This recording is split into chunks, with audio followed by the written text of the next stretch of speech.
Okay, we'll now move on to the second section, which is embargoed until Sunday at 10:30 p.m. Samuel. Just going on that, is Højlund still unwell, or is he okay for the week? No, he will return. So he dropped out shortly before the game, and so he was a little bit unwell before the game, day before. But we expected him to play, but then he dropped out shortly before the game.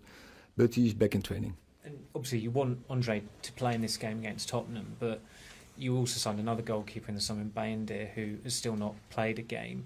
A lot of supporters are wondering, is there confidence in him? Is he going to get an opportunity? Where's he at in terms of his development at the club? So on some point, then Andre will go.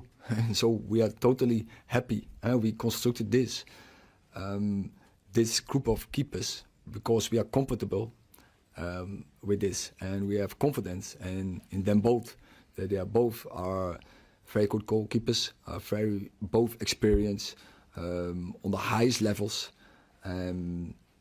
So I think we can have a lot of belief that we have coverage, and not only coverage.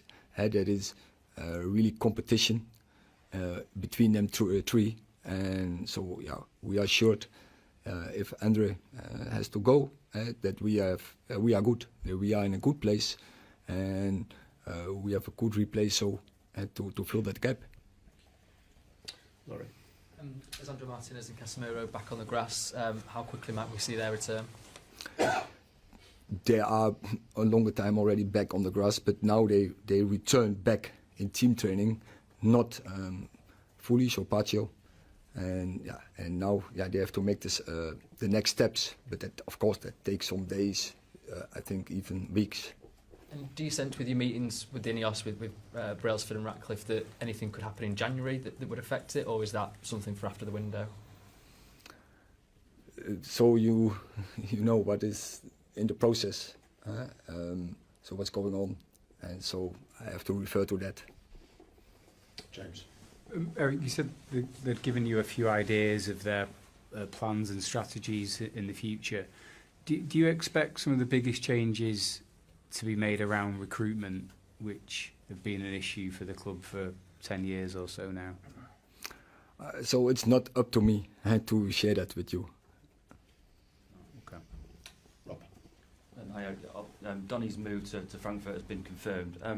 Obviously, he's a player that you know really well. He was so important for your Ajax team. Do you know why it hasn't worked out for him here? Yes. He has had many injuries. That first of all, and so I worked now 2 years with him, and before he was on different managers as well. Here he had a loan before as well, but actually from the first moment I came in here at Man United, he wasn't to play. He was in Ajax because he was injured, and so many times he was not available. And then he struggled a long time recovering from that injury.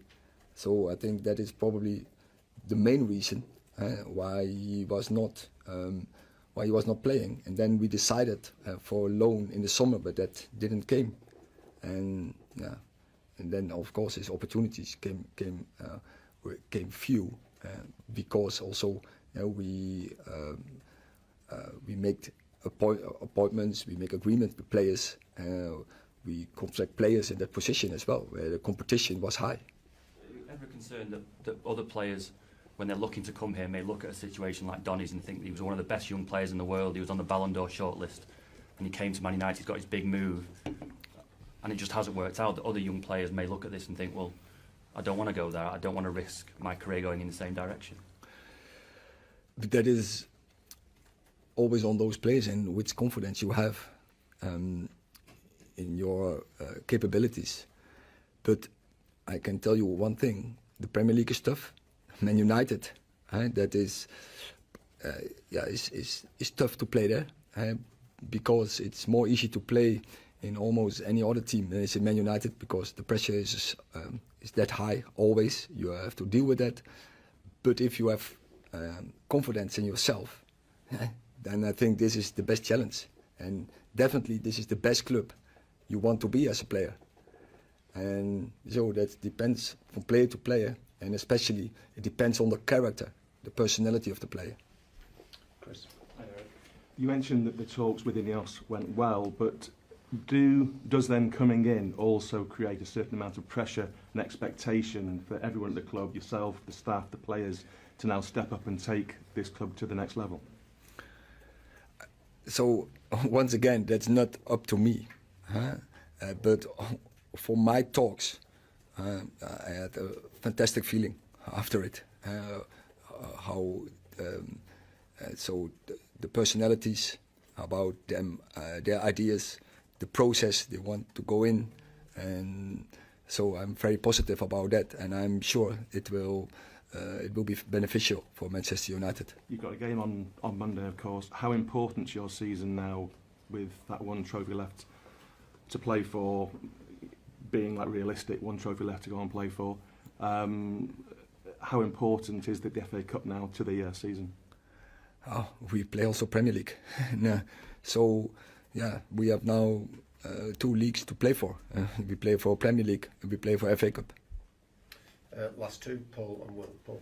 Erik, you said you're on the same page as Ineos. Can you just elaborate a little bit more about that? Is it in terms of your kind of philosophy, or in terms of like a shared ambitions for the club? I think it's too shortly to share that, and I don't think this is the place to share that. Will.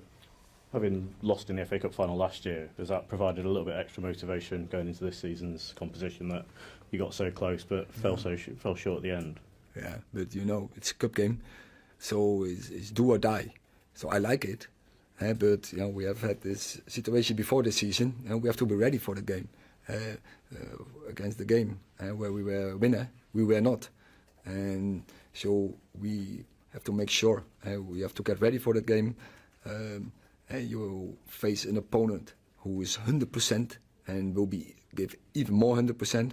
Every opponent is going more than 100% against Manchester United, but especially this team. So we have to be well prepared for the game.